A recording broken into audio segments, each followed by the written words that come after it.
back with another episode of Local Roots. Hi, I'm Todd Studer. As we told you about yesterday and have been talking about recently, it's Fair Week, and not just week, but several weeks. Mills County Fair is wrapped up. Pottawattamie County Fair in Avoca going on right now, and Westfair, just outside of Council Bluffs, will be beginning next week. And today we're going to highlight the fair with a couple of special guests. First off, we are going to talk with Adam Stamp. Adam is the board president of the Pottawattamie County Fair in Avoca. That's going on right now. And I had an opportunity to catch up with Adam.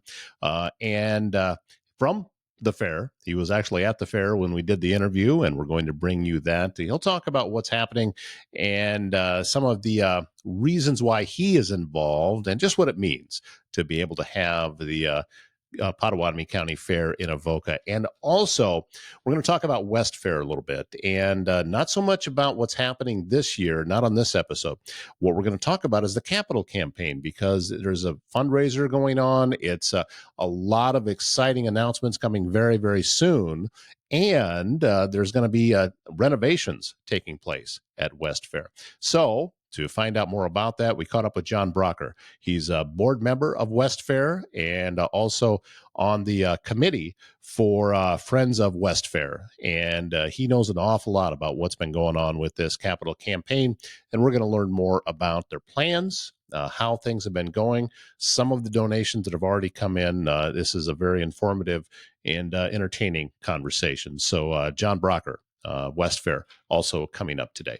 If you have a leak, a clogged drain, or planning a big remodel, Waldstein Plumbing in Council Bluffs has you covered. Fast, reliable service, expert craftsmanship, handling everything from small repairs to major installations. Locally owned and trusted, they take pride in doing the job right the first time. Residential or commercial, big or small, when plumbing problems strike, call Waldstein Plumbing. Visit waldsteinplumbing.com or give them a call for a free estimate. If you're looking for all natural health solutions in Southwest Iowa, visit Bambi's Green Acres Natural Market in Council Bluffs. Serving the community since 1997, proud winner of the Reader's Choice Award from 2003 to 2021. Shop a wide selection of vitamins, supplements, essential oils, herbal remedies, all kinds of great things at Bambi's that I go there personally and get a lot of my supplements from her. They've been staffed with over 37 years of experience. Bambi's going to help you reach your health goals. Bambi's Green Acres Natural Market is located at 805 South Main Street in Council Bluffs. Explore your wellness options online at bambisgreenacres.com. Bambi's Green Acres, putting health in your hands. As we mentioned, it is Fair Week, and going on at the Pottawattamie County Fair in Avoca, we have tracked down Mr. Adam Stamp. He is the board president. Good morning, sir. We're grateful for your time and also for all of your hard work. I'm sure that there's a lot of young folks and everybody else has got the entries in at the fair this year that appreciate it as well. So thank you very much for your time. Yeah, you bet. No problem. Let's talk about what's happening at the fair this week. We're into it now just a little ways. How things been going? As you were recording this, it looks like a beautiful day outside. Today's a fantastic day. We hope that holds. I'm not sure if old Rusty Lord's correct. It maybe won't hold out so well, but we're hoping that we can get lucky here. Yeah, you bet. And what are some of the highlights that you've seen so far at the fair? We're really, yesterday the kids brought static exhibits in. So that was generally Wednesday's kind of a slower day for us, just bringing those entries in and getting judged and stuff like that. So we've got the 4-H exhibit building full of stuff now. So a lot of neat stuff in there to come check out. And then animals started showing up last night, and we finished up with beef this morning arriving. So we're on the early stages here for sure. Still on the early stages. And plus there's going to be a lot of fun and activities going on besides the animal exhibits too, right? Yeah, we have a lot going on. Tonight's sort of our big opening night. I like to consider it. It's our family night here at the fair. We crown the queen. Got a bunch of food trucks coming in. We've got a free concert later tonight with Aiden Flathers. So we've got several things that are all free and fun for the family, and hoping we can entertain some people tonight. What gets you interested, Adam, in the fair? Why did you decide to get as heavily involved with it as you are? I don't know that I knew we were going to be this heavily involved when I started. A lot of things work out that way, I suppose. But, I grew up here a lifetime ago now. It feels like showing at this very fair. And so there's a lot of memories there for me with my friends and, my family here. And now my kids are working their way through it. My oldest daughter's interning with the extension, and my son showed his last show last year. So he's aged out of the system now, but I've got my youngest daughter is showing here as well. So for me, it's a little family tradition, I guess. My history to the fairgrounds, anyway, goes back to 1997 when I was still working for KMA. And actually, I had just gotten started there. Then sports director Lee Hughes drops me off there because AHST is playing football at the fairgrounds. Yeah, right. And Yeah, back then it was. Yep. back then, that's how it was. And I was calling in reports. So that the first time that I was on the fairgrounds is now, 1997. That's been like, what, 3 years ago? Is that all it is? I would like to think so. That's the year I graduated high school. So yeah, let's go with that. Yeah. I may have actually seen you out there then. Well, no, it would have been the year before. You would have graduated just ahead of that. But Yeah, right. Yeah. how is it fair this year? Is it pretty much just status quo? What everybody expects at the fair? That's what you got this year? Yeah, I think as far as activities and events go, we've got a few things going on. Like I said, family night tonight's a big one. Tomorrow night we're bringing Taxi Driver in from Omaha. Always fun. Yeah, I've spoke with those folks. Yeah, they're good. Yeah, they're a good time. Super entertaining. We actually had them booked for last year and they got rained out. We'll see how the weather does. I really don't want to get rained out 2 years in a row with them. All right. I have a wooden desk here. I'm knocking on it. You can see the camera shaking. So appreciate that. We'll take all we can get now. Yeah. So I think that free concerts tomorrow night. Saturday we've got a side-by-side rally race out on our grandstand. I saw that. Very cool. Yeah, it's fun. It's a lot of fun. That's our second year doing that. Saturday night we've got mud truck races, which are always super entertaining. If anybody's never been to one, I'd never been to one until we brought them here, and I didn't know what to expect going into it, but it was worth the time. It's a fun time to watch. So that's Saturday. And then Sunday we're trying some new things for us anyway, for sure. We've got a beater car race. So sort of you want to go out and spend $500 buying a car and see how many laps you can make it with some other yahoos out there. Sunday's your opportunity. And then after that, we're going to have a trailer race, which is a concept I'd never really heard of, but my grandstand chair brought it to a meeting one day and said, "Hey, I want to do this." And we all kind of looked at each other and said, "Well, let's give it a shot." So it's a race with a car or a vehicle, and you have to have a trailer hooked up behind you, and however many laps you can finish in, I can't remember what he said, 15, 20 minutes, and have the trailer still hooked up. The trailer still has to be hooked up. That's the rule. Yeah. Anyway, we'll see. I don't know. We're excited to see that happen on Sunday. I'm guessing that some guy that was bored first came up with that idea. Hey, let's see how fast we can get around. It's the same thing. Once upon a time, I was watching Wide World of Sports, and I was watching a bus jump over a line of motorcycles. And I thought, man, some people just have too much time on their hands coming up with this kind of stuff. And too much flashlight, I think. But yeah. That could be it too. From your vantage point, Adam, how important is it to maintain these traditions? I mean, because county fairs, especially I believe in the state of Iowa, have just been so important over the years. So how important is it to maintain all of that? I think when I think about the county fair, for me personally, my wife and I we had moved away several years ago over to the city, wanted to get back home to the farm, raise our kids out here. So to me, the county fair is certainly a part of that draw to the rural lifestyle, I guess, for lack of a better term. And I think that, certainly it's not the end all be all, and it's not the number one factor, but it's a factor and it plays into it. And I think that these kids getting to experience, working all year long with a project to get it to this culmination point right here. I think that that's a rich part of our history. And so that history in my mind plays into that tradition. And I think that it's important to keep that going, just to, give these kids this opportunity to learn a little bit about themselves and learn a little bit, hopefully, about some leadership as well. Well, I am hopeful that everybody that's involved appreciates the other side, because I know the kids have put in a ton of work, but yet all the parents and the volunteers in order to make the fair put in a ton of work too. So it's all just a culmination of everything that has happened. And the idea is when you finally reach Fair Week that everybody can kind of relax and just enjoy themselves. But I got a feeling that that may not always be the case, right? Yeah, I mean, certainly for us, we took on several big projects here at the fairgrounds this year, and we knew that they were ambitious when we started them, and they turned out to be every bit as ambitious as we had thought it could be. We were out there. Fair started on Wednesday, and we were out there at 2 in the morning on Tuesday night finishing up a few things. So it's been a lot of hours from a lot of people. We've had tremendous community support.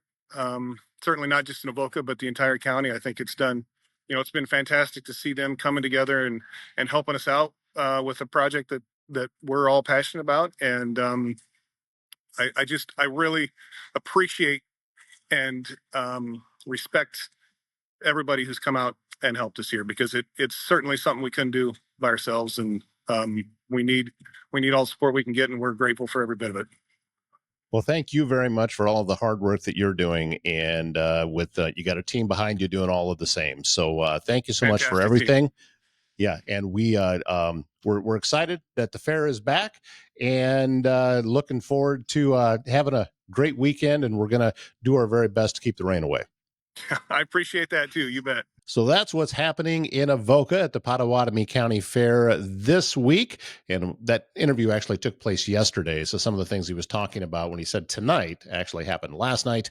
And Taxi Driver will be performing tonight. So get on out and enjoy the show. And we're just going to keep crossing our fingers about the weather. Now, in just a couple of minutes, we're going to bring you the next part of today's show. Still talking about County Fair, this time Westfair, and with the capital campaign. And John Bracker is coming up very, very shortly. Castle and Associates of American Family Insurance is your local insurance provider for all of your home, auto, life, business, and farm insurance needs. 4 convenient locations. They're in Trainer, Council Bluffs, Bellevue, and Elkhorn. They are local and in your neighborhood, ready to help you navigate the complexities of insurance today. Travis and his team educate, advise, and simplify insurance, all to protect those things you cherish most. Give them a call for your free quote. As many of you know, Westfair is going on from Thursday through the weekend. And with us today is somebody, well, I'm sure, John, that you have a little bit to talk about with the fair, but also, more importantly, we wanted to talk about the project that you are working on in order to bring some updates to what's going on at Westfair. Past just during Fair Week, but also for the communities in the area and everything that's going on. So this is John Bracker. He's a member of the board member on Westfair, also Friends of Westfair Committee, and owner of Bracker Wealth Management. Thank you much, sir. Appreciate your time. Very grateful, and always look forward to getting a chance to talk about what's going on out there at Westfair. So thank you for that. No, thank you for the opportunity, Todd. We have a lot to share, and we're really excited about everything that's going on. Let's first off talk about some of the needs at the West Fairgrounds, because the folks that have been out there know that it's an aging facility, and as things age, they deteriorate. That's just part of the natural process, and that's kind of where things are at right now, right? Yeah, so last year was the 50th anniversary of West Fair. I mean, you nailed it. It needs water, power. I mean, some of the buildings have lumber from Playland Park over 50 years ago, Really? where West Fair used to be. Yeah. I don't think we're unique in the state of Iowa. I think almost every single fairground is in the same situation we're in. So we know things need to be done. This came up about 2.5 years ago. A board member at the time, I wasn't on the board then, called me and said, "Hey, we need to do a fundraiser for power and water. It's done. It's lived its life." And so I reached out to a few of my friends that are much smarter than me that are on this committee that are helping us out. And we all kind of agreed now's the time to think a little bit bigger. We always felt like that property was maybe a little underutilized. And so at the same time of bringing it up to the 21st century, we think we can create an event space that'll not only be great for the 4-Hers, FFA, Extension, West Fair, but great for the community as well. Did you take a look at any of the other fairgrounds or other facilities that are around the state and kind of use them as a model? Yeah, so honestly, our first phone call, and let me go back a second, Connie Casson actually heads up our Friends of West Fair committee now, and she's been great. mention a few other quick names: Abby Jars and Rick Killian and Kevin Ross and Eric Huff, um, Adam Lieber. I know I'll miss a few more, Ali Frost, but we've all really worked well together. One of the first things Connie and I and Abby did was we reached out to Jeremy Paulson, who's the CEO of the Iowa State Fair. He had just recently come from Clay County, and they had just done, within the last 7 or 8 years, a big fundraising project up there to kind of bring them up to snuff. And for those that don't know, Clay County Fair is kind of that's the gold star that you're trying to reach, I think, in the state of Iowa. Yeah, it's kind of like a state fair light. What's going Yeah, on up there in Spencer? Yeah. yes, it's just great. Always has been. But we thought we had a unique position down here. We're on the Interstate 80 and 29 corridor. We're kind of the gateway to the West. Omaha's kind of that last stop, I feel like, before you go to the West. We don't have a lot of competition from an arena standpoint around here. Most of it's Des Moines, Ames, and then you hit Grand Island. And if you go north, you're going up to Sioux Falls and the Decks. So we thought we had a unique position here in a unique circumstance where we could really do something special, and really transform this going forward. Now, you mentioned, 2.5 years ago that the idea of water and power needed to be updated, but and then you indicated that it needs to go further than that. So, what are some of the things you identified that say, okay, we need to focus here in order to bring this facility up to where it needs to be? Well, it's important to note that we knew immediately that we did not know everything. And so we reached out to Parlay Consulting. We did quite a few studies that first year. I can't remember how many people we talked to via survey or one-on-one, figuring out what does the community want, what is needed around here, what do the 4-H families want, what do the kids want, right? I mean, the kids are the most important thing. So came back with, we need a new indoor arena, settled on, after putting a building committee together, 55 to 60,000 square foot arena. We also need to update the amphitheater. That was put in, gosh, when I was going through 4-H in the 90s, the amphitheater had come on board, and we used to have phenomenal concerts there. I was kind of looking through the list one day thinking, oh my gosh, I can't believe we had all these people here. That needed updated.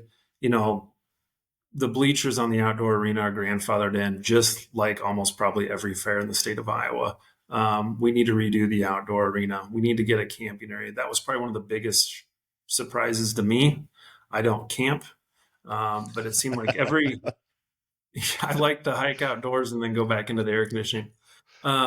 It seemed that almost every event, whether we were talking to the Omaha Sports Commission, the Omaha Equestrian Club, we were talking to Jeremy Paulson with the state of Iowa, any type of event that we could get potentially at Westfair, it just seemed like camping really went along with it.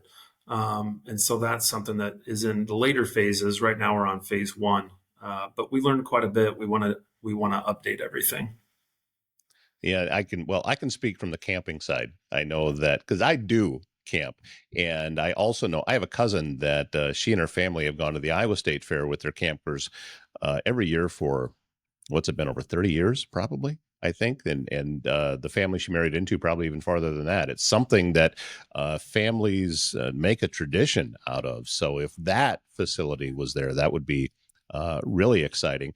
But also, I mean, you talk about the kids, you talk about 4-H and FFA, but this really goes deeper than that. I mean, you're talking about an area that could be used pretty much all year long, right?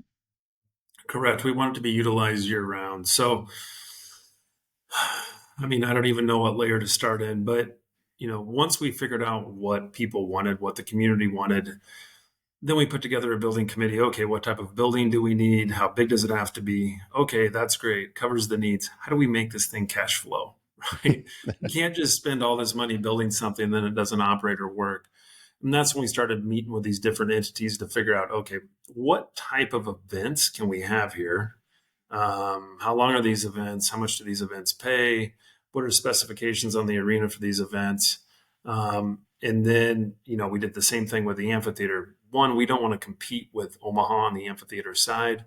So we know exactly how big we have to have it. We know that we need tiered seating anymore. That's become a big thing for ticket sales. We know that for the big concerts, Highway 6 has been a monster problem. Yeah, I hear that a lot. People talk about the parking issue, and somebody had just mentioned recently that they went to a show there, and it took them 2 hours to get off the fairgrounds. And so, yeah, you're right. That is something that has to be talked about.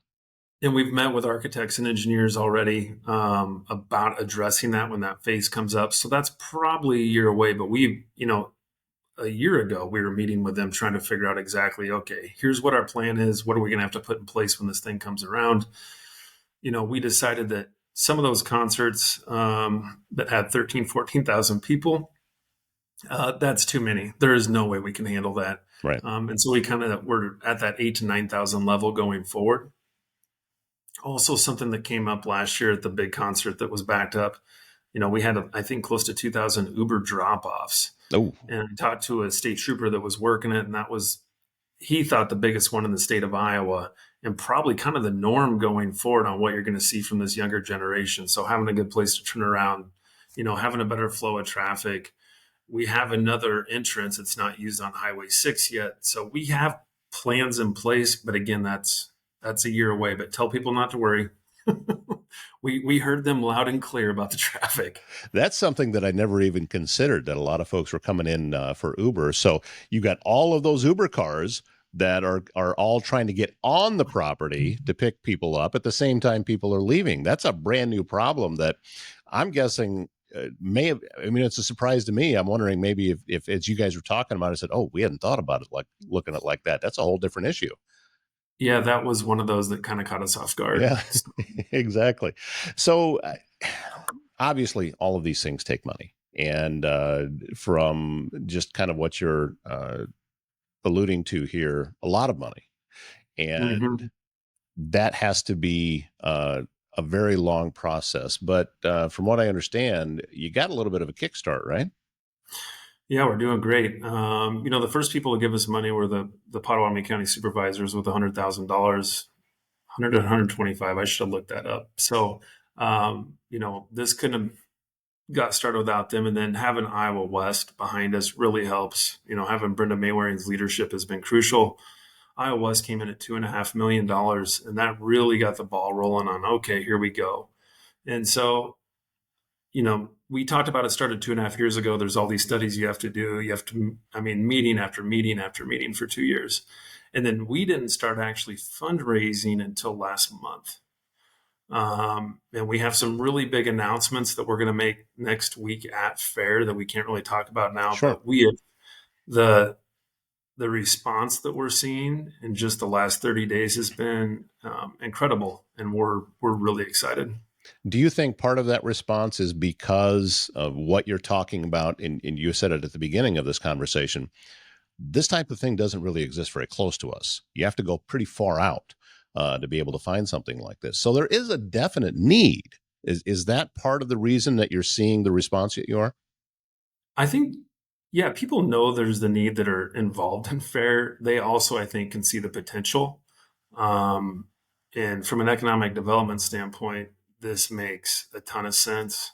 I just don't think you can ever go wrong investing in kids.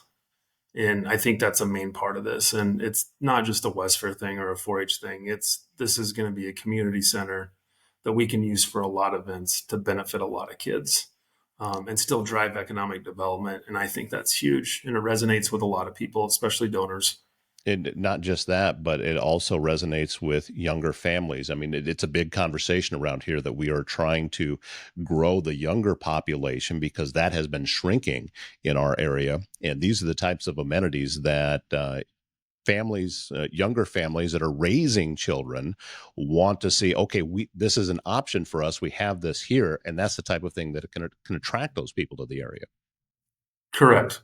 Correct. So anything we can do to provide more options for them at a local level is beneficial. You said something about the first stage. Have you gotten far enough that you know how many different tiers there are to this? Oh yeah.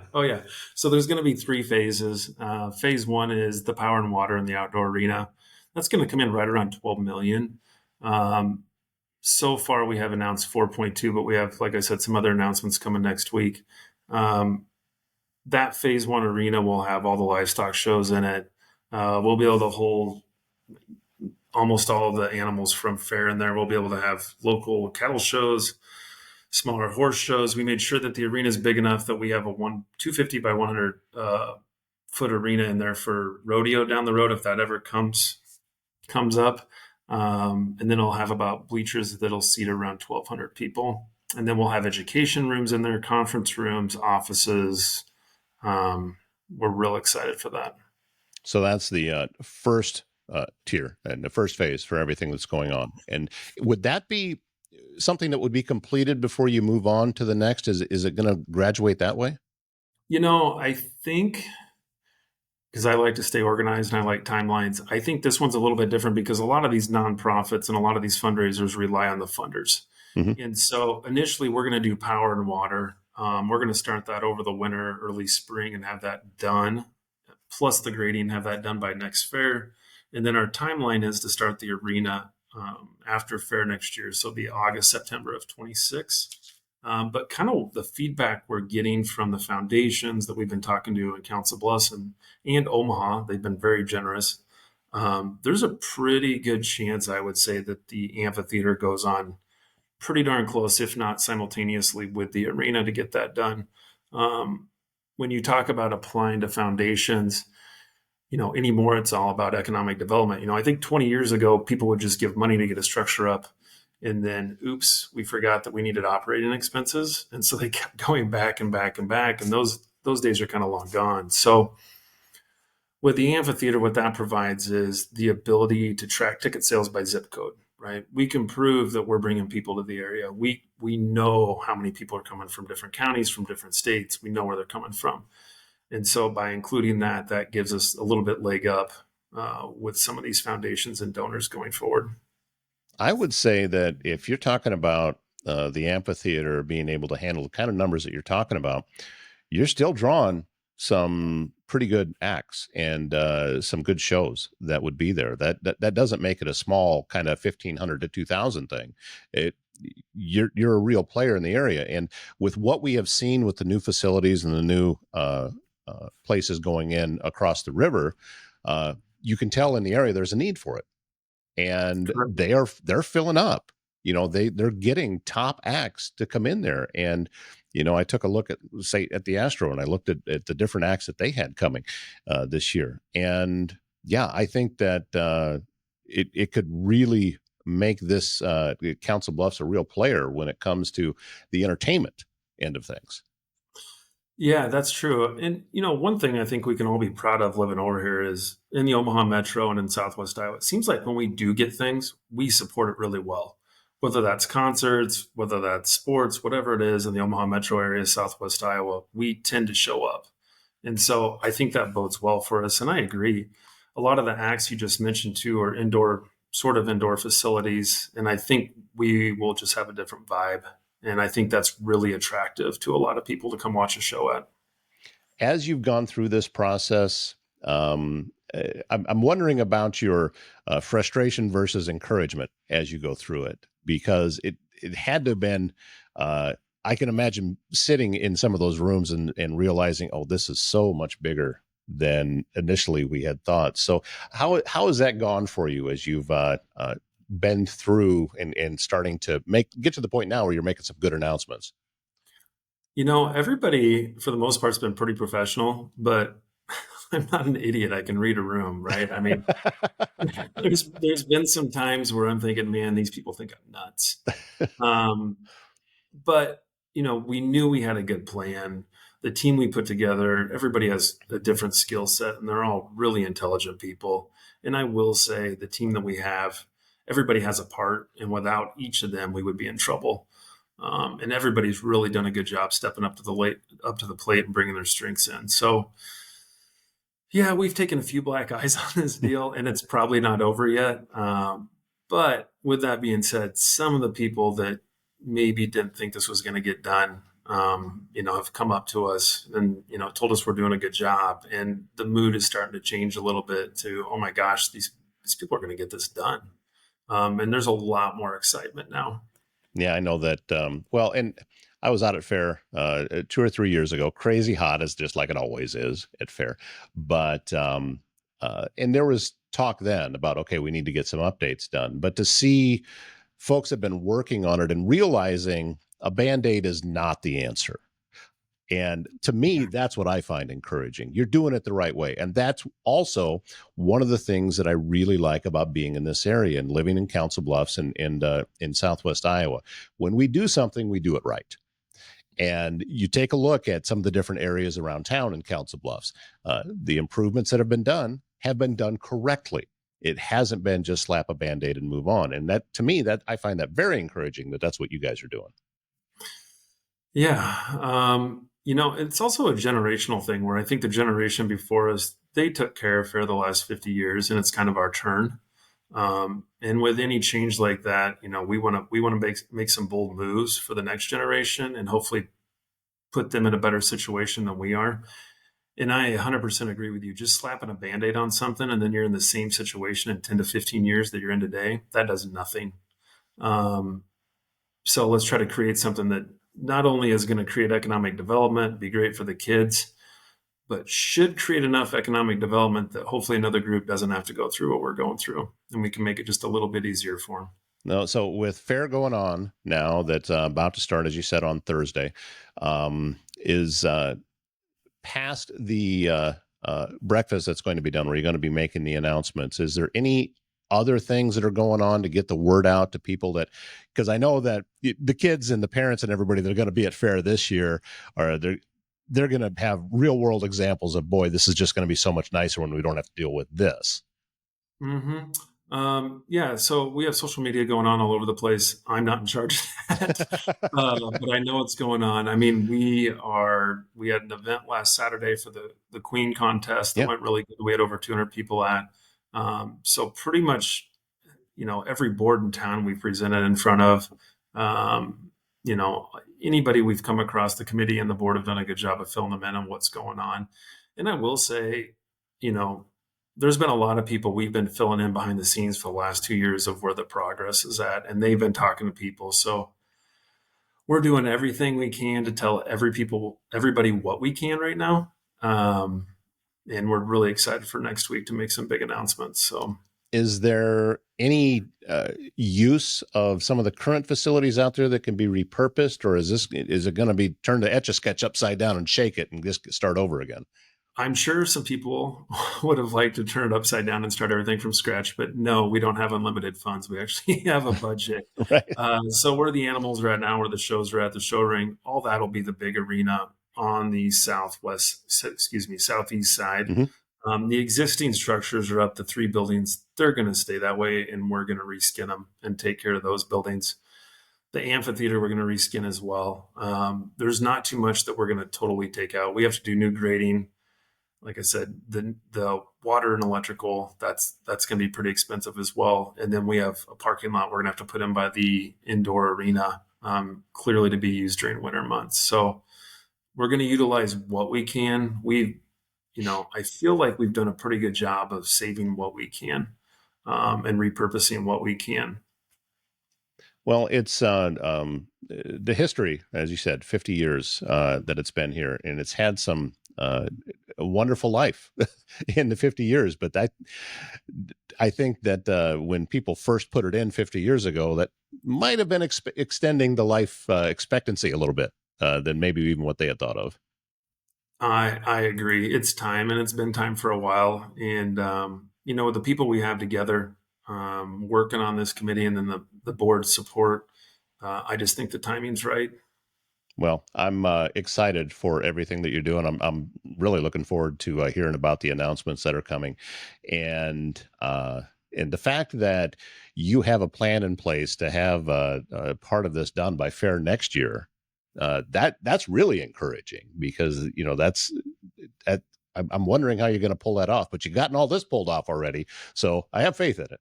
Well, you know what? We have a pretty aggressive timeline, and that was on purpose, because we're all volunteers, and we don't want to get fatigued with us, because we know that can happen.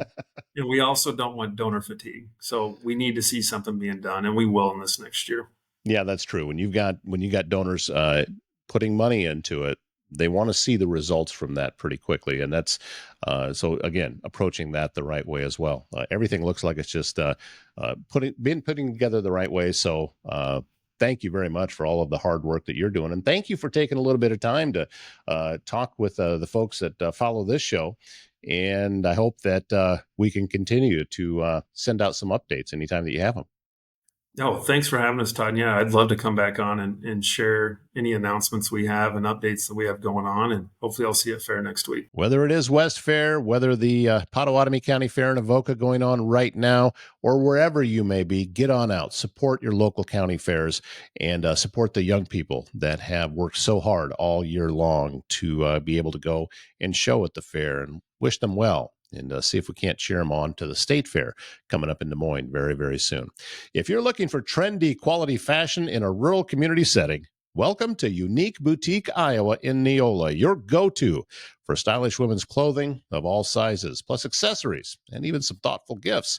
Owned and styled by Jamie Bush, a local mom, former educator, Unique Boutique Iowa is a homegrown boutique nestled at 101 4th Street in Neola.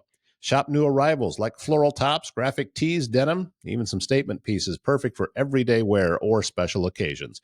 Open on the weekends, Saturday 10 to 2, Sundays 11 to 3, or you can always shop online 24/7. Visit them at shopubiowa.com.